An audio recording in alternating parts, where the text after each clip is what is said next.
Hey everyone, my name is Eddie White. I'm a personal trainer here at San Diego State University of Rec Sports. Today, Training Tip Tuesday, is going to go over a great exercise, especially for those who can't perform a pull-up or a dip.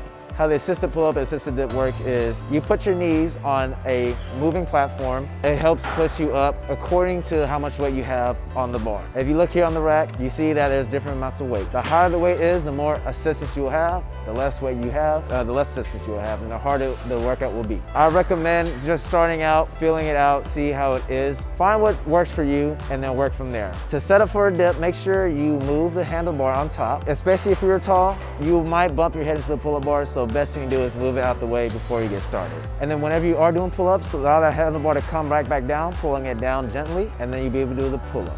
For the first portion, we will be talking about the dip. So to set up the dip, you just walk up these steps, put your knees on a platform, making sure your hands are nice and secure on the handles, making sure that wrist is nice and strong, elbow is straight, and then you let yourself come down, leaning forward, letting the elbow into 90 degrees. Once you reach that 90-degree angle, you're gonna explode and press through that bar as hard as you can to allow your triceps to be fully extended and find a nice squeeze up the top. It will hit both of your triceps, both the short head and long head. It'll also hit the bottom portion of your pectoralis major. Moving on to the pull-up portion, so same thing, except this time you're going to be hanging rather than be doing a dip. So how it's gonna work is you're coming up, grabbing the bar up top. As you see, we have different grips and different angles on there. The farther grip is out, the more of your back and your lats you're going to be hitting.